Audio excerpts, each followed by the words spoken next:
bagaimana tips ya mengatur keuangan tadi dengan Excel Financial Checkup. Jadi untuk teman-teman di sini juga bisa melakukan nih tes keuangannya ya secara pribadi. Jadi kan tadi kita tahu arus kas catatan keuangan itu ada dua. Yang pertama adalah cash flow atau laporan arus kas, yang kedua laporan neraca untuk menghitung kekayaan kita. Oke. Nah, yang pertama ya kita harus clear dulu dari cash flow kita. Jadi nanti teman-teman bisa mengisi ya untuk menghitung atau mengukur terkait kesehatan keuangan masing-masing dari Excel ini. Atau teman-teman juga bisa download, sebenarnya banyak ya apps di Play Store atau App Store tentang perencanaan keuangan, sebenarnya banyak.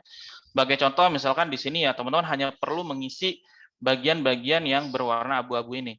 Nah, untuk yang ini nanti dia akan mengakumulasi otomatis dari dari sel-sel yang ada di bawahnya atau kolom-kolom yang ada di bawahnya.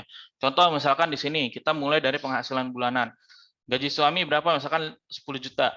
Istrinya berapa? 5 juta. Misalkan teman-teman ada investasi, misalkan bisnis misalnya ya, tiap bulan misalkan dividennya berapa misalnya, atau ada passive income juga, masukin di sini nanti akan keluar di sini, berarti total penghasilan bulanan kita adalah kurang lebih misalkan 19 juta. Oke. Nah, kemudian teman-teman isi nih terkait pengeluarannya. Oh, misalkan teman-teman pengeluaran ada tabungan nih, misalkan nabung tiap bulan 2 juta. Ada tabungan haji, ada tabungan rumah, misalnya deposito dan sebagainya.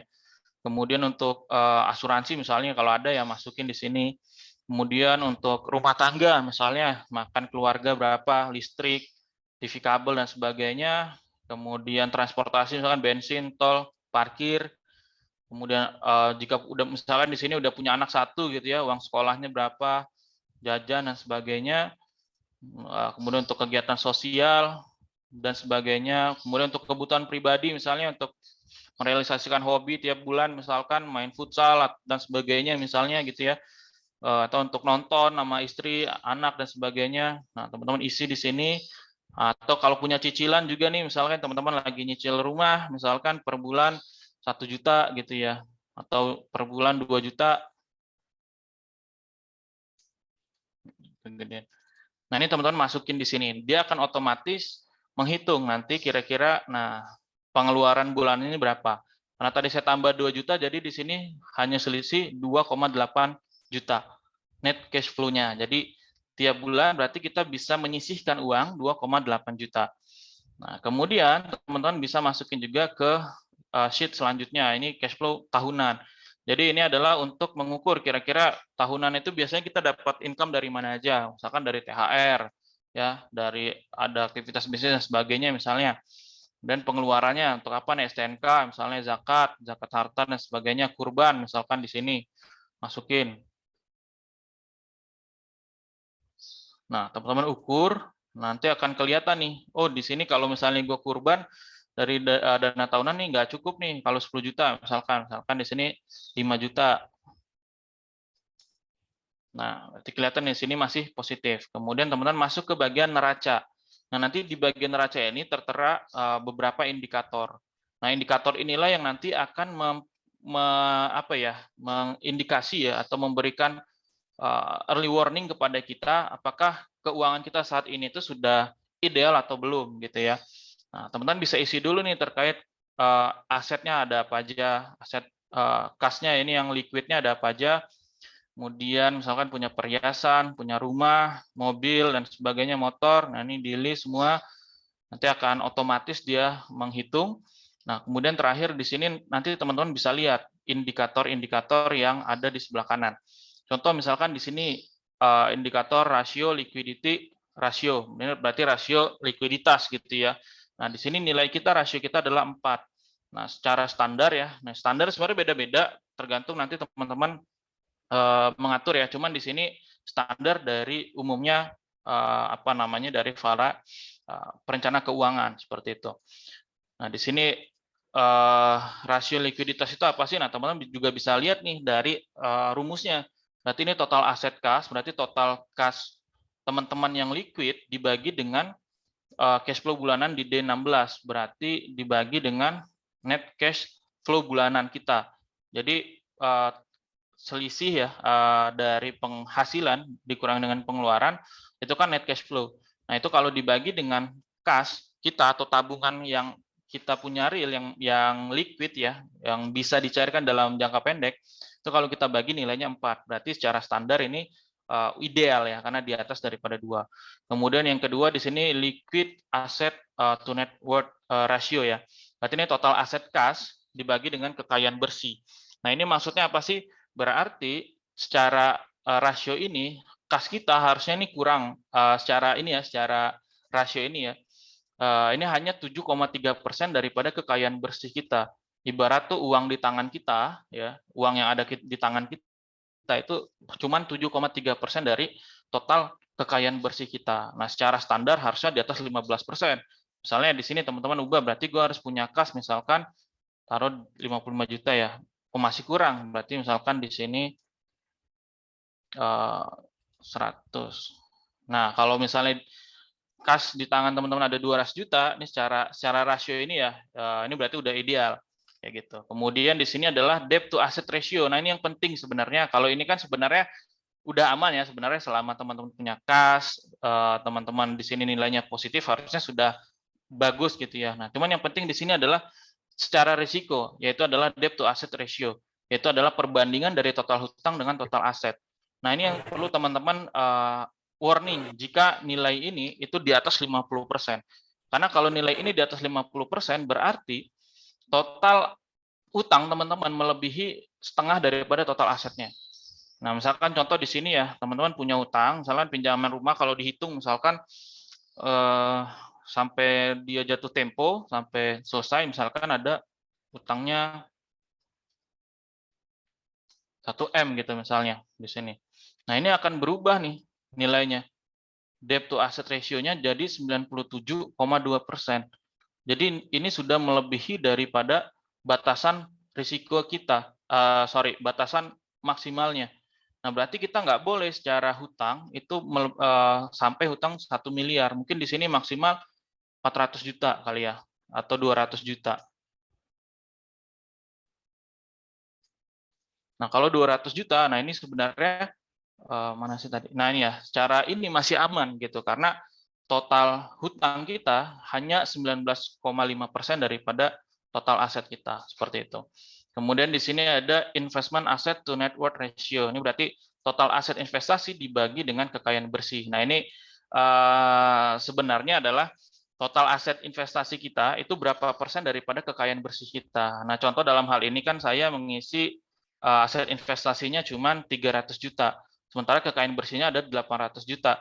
Nah, secara rasio, secara ideal ya harusnya kita bisa menginvestasikan setengah daripada aset kita, kayak gitu. Tapi ya ini kembali lagi sebenarnya ini bukan angka pasti, angka saklek ya harus 50%, tapi secara rasio saya meyakini ini harusnya teman-teman batasi. Tapi kalau yang bau-bau positif ini sebenarnya kembali lagi ke teman-teman gitu ya. Kalau misalnya menurut teman-teman aset investasi itu 30% aja cukup gitu dari total kekayaan saya, yang nggak jadi masalah gitu. Nah, ini tergantung dari dari pilihan teman-teman. Nah, yang kelima adalah saving ratio. Nah, ini adalah kemampuan kita dalam menabung. Jadi contoh di sini rumusnya adalah D35 dibagi dengan D25. Nah, teman-teman bisa lihat di sini D35 itu tentang total tabungan dan investasi kita bulanan dibagi dengan total penghasilan kita.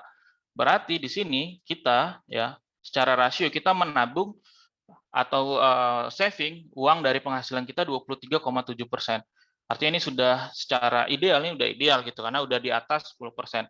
Nah, ini bebas, teman-teman mau 15%, 20%, 30% bebas. Intinya ya kalau bisa ya positif gitu. Karena ini kan kemampuan kita mengelola dari jadi gaji kita misalnya tadi gaji 19 juta, nah kita bisa saving berapa nih untuk dana tabungan gitu.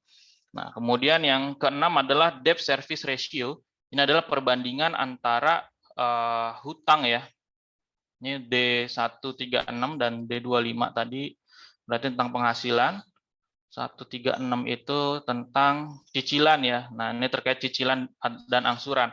Jadi kalaupun di sini teman-teman ada yang pengen beli rumah ya, contoh teman-teman mau KPR rumah. Ya, teman-teman mau KPR rumah, misalkan sudah siapin dulu nih uang mukanya, misalkan udah bayar, udah selesai uang muka dan sebagainya.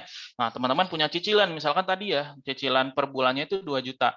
Nah, teman-teman perlu lihat nih rasio ini.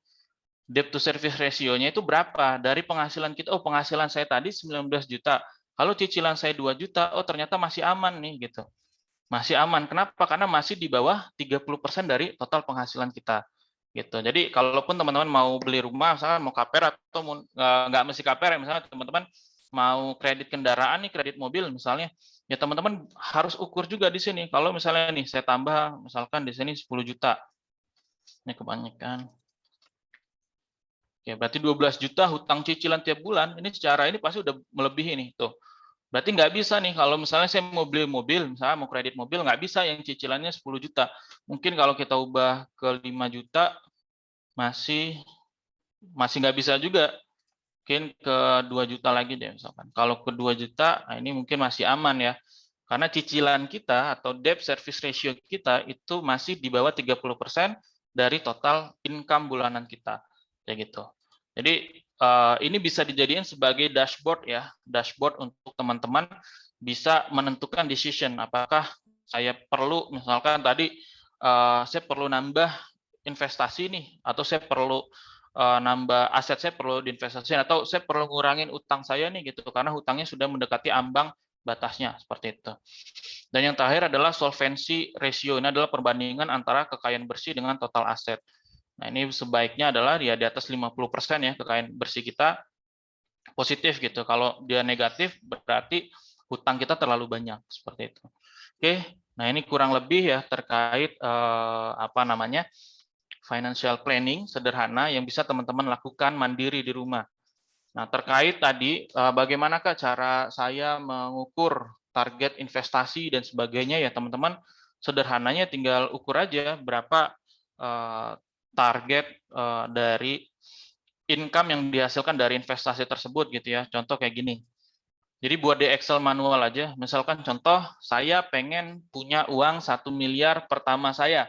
Contoh ya, saya pengen punya uang 1 miliar pertama saya di umur, misalkan sekarang saya 24, di umur 40 tahun misalnya. Nah, berarti saya tinggal atur nih modal saya berapa, saya investin di mana, dan kira-kira kecapai nggak gitu. Contoh, saya start di umur 24. Saya target tadi punya punya 1 M pertama. 1 M pertama di umur 40 tahun gitu ya. Berarti jaraknya adalah 16 tahun lagi. 16 tahun dari sekarang. Nah, sekarang modal saya misalnya 100 juta. Oke, modal saya 100 juta. Nah, saya harus kalau saya cuma nabung di bank misalkan, kalau saya cuma nabung di bank dan dengan catatan tiap bulan saya tambah modalnya 1 juta atau tiap tahun jadi 12 juta ya. Berarti uang saya, ini kalau misalnya saya ganti 0% ya.